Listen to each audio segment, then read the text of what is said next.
வரேன் நான். பொதிகை சாரதி, நீங்க எப்படி பாக்குறீங்க? இது சில எக்ஸ்பெரிமெண்டல் அவங்க செய்யறாங்க, அந்த அடிப்படையில் மட்டும் பார்க்கலாமா, அல்லது அழகா இருந்த அதிமுக பாஜகவினுடைய கூட்டணிக்குள்ள ஒரு விரிசலை ஏற்படுத்தினாரு அப்படின்ற அதிருப்தியினுடைய அடிப்படையில் இதை நம்ம அணுக முடியுமா? முதல்ல வணக்கம் அனைவருக்குமே. அதாவது ஒரு விஷயத்தை முதல்ல தெளிவாக பதிவு பண்ணிடணும். மாண்புமிகு கழக பொதுச் செயலாளர் புரட்சித் தலைவி அம்மா இருக்கும்போது தேர்தல் பிரச்சாரத்தில் என்ன பதிவு பண்ணாங்கன்னா, மோடியா லேடியா என்ற வார்த்தையை பதிவு பண்ணாங்க. அதுக்கப்புறம் அந்த தேர்தலை நாம் வெற்றி பெற்றோம். அதுக்கப்புறம் சில காலங்கள் மாறுறதுனால கழக பொதுச் செயலர், இன்றைய கழக பொதுச் செயலர் அண்ணன் எடப்பாடியார் அவர்கள் தலைமையில் கழகம் இன்னைக்கு சிறப்பாக பணியாற்றி, அதாவது நாங்கள் சிறப்பாக செயல்பட்டு இருக்காங்க அதிமுக தொண்டர்கள். இதுதான் யதார்த்தமான களத்தில் நடக்கிறது.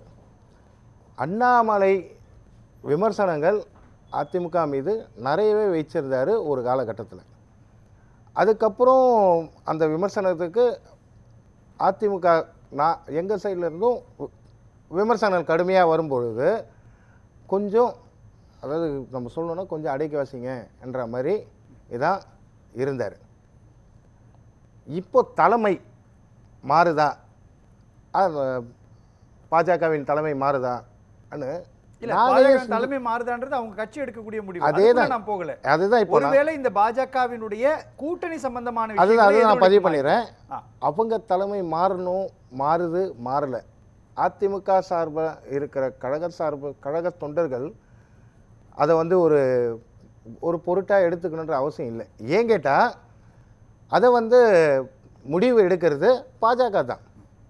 அதே மாதிரி கூட்டணி, நீங்கள் நிறைய வந்து கூட்டணியை பற்றி நிறைய நம்ம ஒருத்தர்கிட்டையும் நீங்கள் கேட்கும்போது அண்ணன் கழக பொதுச் செயலாளர் எடப்பாடியார் அவர்கள் வந்து தெளிவாகவே பதிவு பண்ணியிருக்காரு.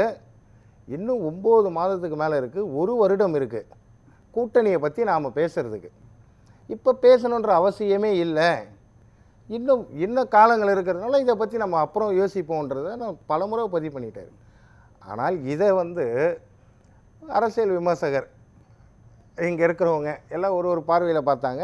அதே மாதிரி இல்லை, நீங்கள் சொல்கிறது புரியுது. 6 மாதத்துக்கு அப்புறம் இருக்குது, அதை பற்றி பேசிக்கலாம் அப்படின்ற ஒரு அறிவிப்பை வந்து அதிமுகவோட பொதுச் செயலாளர் எடப்பாடி சொல்லிடுறாரு. ஆனாலும் கூட எதற்காக உள்துறை அமைச்சர் அமித்ஷாவோடு ஒரு நெருக்கம் காட்ட முயற்சி பண்ணுறாரு? அதுதான் சார் அந்த புள்ளியே அதுதான் நான் சொல்கிறேன் சார். அதாவது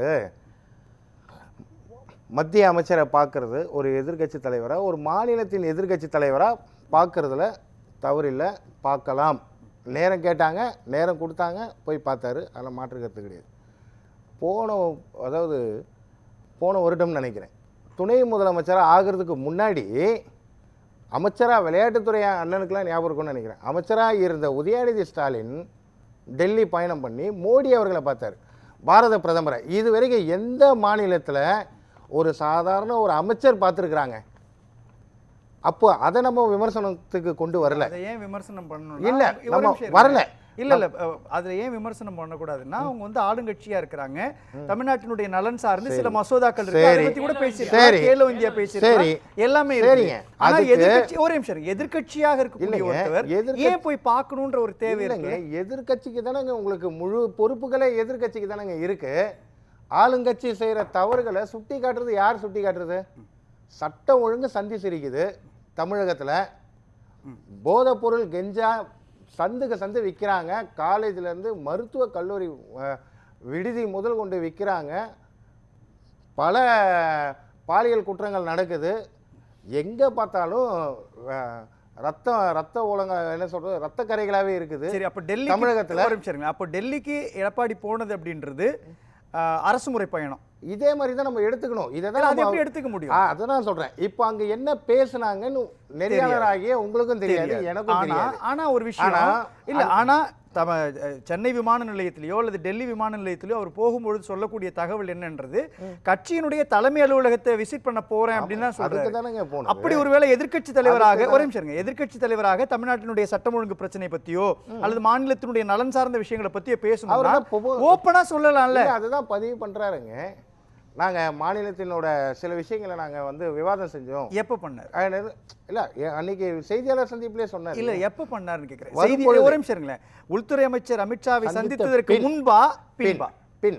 முன்பு சொல்லிட்டா பிரச்சனையே முடிஞ்சு போயிருக்கும். இல்லைங்க, இது நீங்க ஒரு விஷயம் புரிஞ்சுக்கணும். எனக்கு ஒரே ஒரு விஷயம் தான். இல்ல எனக்கு புரியுது. எனக்கு ஒரே ஒரு சந்தேகம், இயல்பான சந்தேகம். உள்துறை அமைச்சர் அமித்ஷாவை சந்திப்பதற்கு முன்பு வரை எதிர்க்கட்சி தலைவர் எடப்பாடி கே பழனிசாமியுடைய ஸ்டாண்ட் என்னன்னா, அதிமுகவினுடைய தலைமை அலுவலகம் இருக்கு டெல்லியில, அதை போய் பார்க்கறது தான் அவருடைய பிளான். ஏன் ஒருவேளை தமிழ்நாட்டினுடைய நலன் சார்ந்து அங்க அப்பாயின்மெண்ட் கிடைக்குமா கிடைக்காதான்னு கூட இருந்திருக்கலாம்.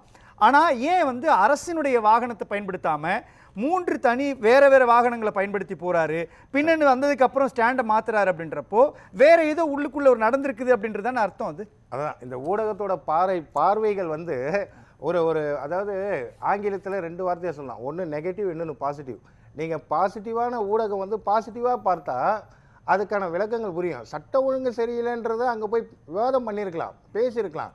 ஒரு மாநிலத்தின் வந்து கெஞ்சா புழக்கம் அதிகமாக இருக்குது, அது இல்லாமல் இந்த டாஸ்மாக்ல வந்து 1000 கோடி ஊழல் நடந்திருக்குதுன்றதுலாம் எது வேணாலும் நடந்து தவறே இல்லை. அவங்க சந்திக்கலாம், ஒரே ஒரு ஸ்டேட்மெண்ட் விட்டுருக்கலாம்ல. இது மாதிரி நாங்க வந்து ஒரே நிமிஷம் இருங்களேன், நாங்க முன்னாடி உள்துறை அமைச்சரையோ அல்லது மத்திய நிதி அமைச்சரையோ சந்திப்பதற்கு நேரம் கேட்டோம், எங்களுக்கு அது கிடைக்கல, இப்போ நாங்க வந்ததுனால கேட்டோம், கிடைச்சது நாங்க பார்த்துட்டோம், முடிஞ்சு போச்சு இல்லையா? தமிழக மக்களுக்கு எந்த நேரத்துல மக்களிடையே சில விஷயங்களை சொல்லணும்னு நினைக்கிறாங்களோ அப்பதானே ஒரு விஷயத்தை நம்ம சொல்ல முடியும். பார்க்கவே இல்லை, பார்க்கறதுக்கு முன்னாடியே நான் பேசிட்டு போறேன், என்ன அர்த்தம் இருக்கு? சரி, ஓகே. இப்போ அதிமுக பாஜகவினுடைய உறவுல இந்த சந்திப்புகள் எல்லாம் ஏதாவது முக்கியமான கட்டத்தில் வந்து நிக்குதா? சரி, அதாவது அதை தான் பலமுறை அண்ணன் சட்டமன்றத்தில் வெளியே பதிவு பண்ற காரணம் என்னன்னா, இன்னும் நாட்கள் இருக்குங்க. இதை பத்தி இப்போ நம்ம விவாதம் பண்ண வேண்டிய அவசியங்கள் இல்லை, பேசலாம். இன்னும் நம்ம நிறைய நாட்கள் இருக்கு, நம்ம இன்னும் அதை பத்தி யோசிப்போம். அதை பத்திலாம் நம்ம இப்போ பேச வேண்டியதே இல்லையே. பேசலாம். ஒரு சின்ன